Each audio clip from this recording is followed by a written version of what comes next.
Go down, put all the information, guys. And so without us going through this whole thing, guys, just as simple as you see us on the screen, you're just going to be tabbing through and filling in all the pertinent information. You're going to put in your bank account information, requirement of how many people have to sign to withdraw money. All right, and we'll go down here and we'll just put the property address just so that you can follow along again.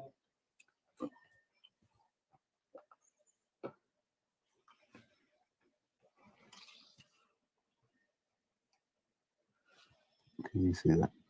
Let's see. Tab back. All right, so the property address, 4450. No, you up top. We're trying to keep this on the screen, so it's kind of rough because we're looking at it on something else. Just tab back. Hit tab.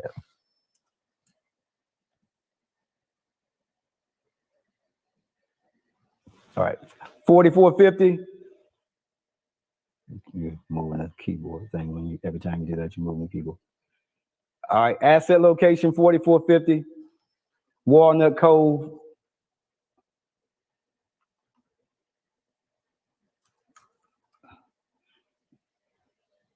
Houston, Texas. City, Houston, Texas. We said county, we're just going to call it whatever again. And in Houston, in Texas. So state would be Texas. And whatever the zip code it would be. Zip code XXXXX. Guys, we're trying to demonstrate this to you, but we have some problems because it's hard for us to see the screen from the way we're doing it. All right, so anyway, once you've completed all this, you're just going to pretty much just go through. You're going to go through and check and make sure all of your entries are complete. And what's going to happen is when you go back through your documents, everything that we've done has rolled over to all of the other papers or all of the other documents of the trust. There goes your appointment of land trust trustee that we talked about yesterday. If we're not going to use a director in this instance, there goes your agreement and declaration of trust. All right. So everything goes to all your documents, and all you're going to do is get all your required signatories on them. There goes your warranty deed. There goes your affidavit of land trust.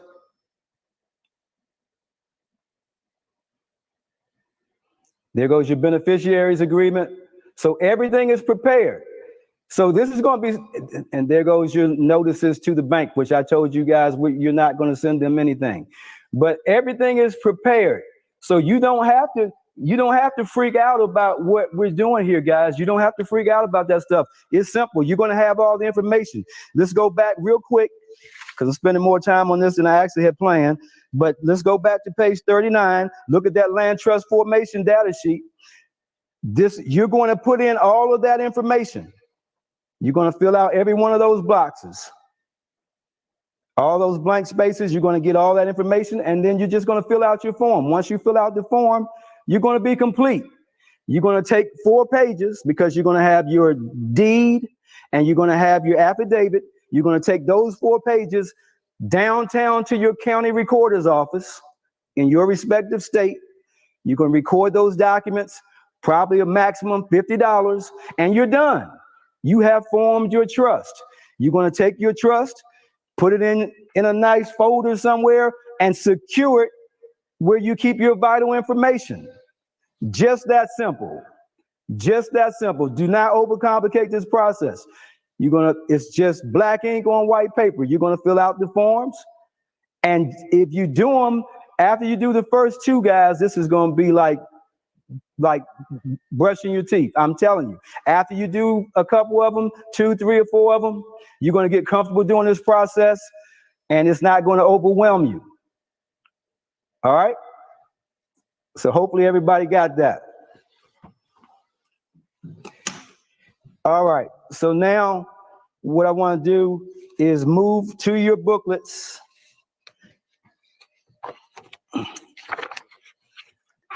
And we're going to go to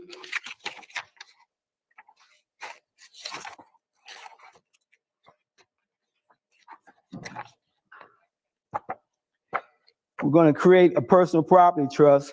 And what I told you on yesterday is that if you can create a land trust, then you can create a personal property trust, because basically it's the same information, the exact same information. So we sent you a personal property trust document on this morning. So if you want to go and gather your personal property trust document that was sent to you.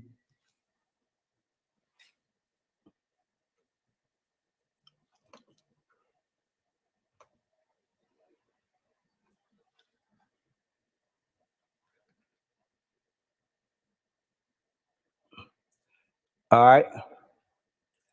And what we're going to do here is we're actually going to just look at creating a personal property trust as if you were actually going to put your car in a trust.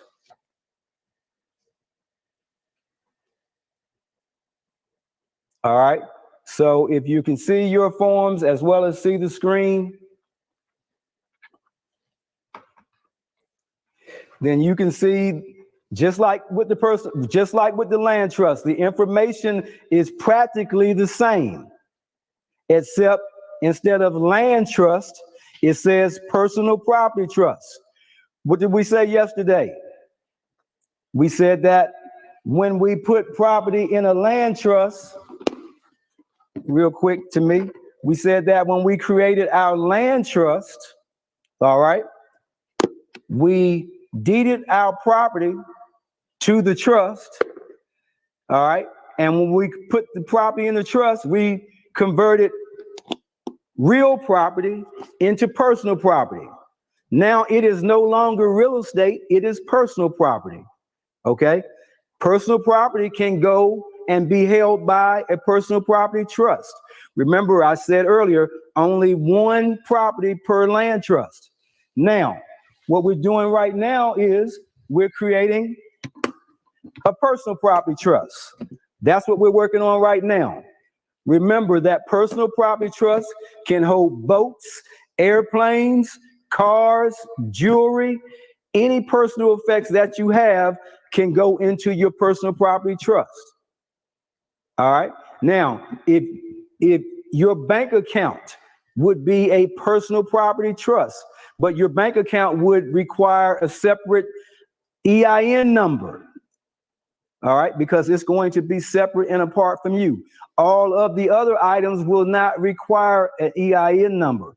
And remember that even in the personal property trust, they are flow-through entities. They flow to and through down to the individual beneficiaries, respectively, in accordance with their proportion of beneficial interests. All right, so we're clear on that. So what we're doing right now, going back to the personal property trust, is we are creating a personal property trust for our car. All right. We put our house in the land trust, and now we're taking our cars off of the public record. That's what we're doing right now. So let's go back and look at our sheet again. And so what we're doing is we're forming the trust. Information, guys, very simple, just like what we did yesterday with the land trust and just a few minutes ago. All right, so it says that the name of the trust is the World Missions United 1216 Trust. Everybody see that? All right, personal property trust. It's got the name, the trustee's name. So we're looking at the trustee's name. We named Alice Davis as trustee. We said that was our daughter who had a different last name from us.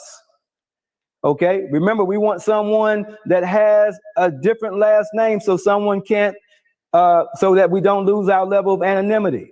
So we have a daughter that's married and her last name is different. So we're using her name in this case. All right, we got her address, trustee's address down there. All right. The first primary beneficiary of the trust shall be John Smith, and shall hold 100% of the beneficial shares. So if you put your car in the trust, you're going to put your name, and you're going to own that. You're going to own that trust 100%. All right. We don't have any successor beneficiaries. We have down here, we're going to put a subsequent beneficiary here. And so we're naming James Smith if something should happen to us. All right, 100%. And if he's not around, then we're naming Sarah Hunt. All right, 100%. Then we're going to go through. We're not having a trust director. We said that we're going to say the date that the trustee will actually be paid. The trust address, remember we're going to use an address with a P.O. box. And maybe you want to actually use your trustee's address, or maybe you want to use your own address.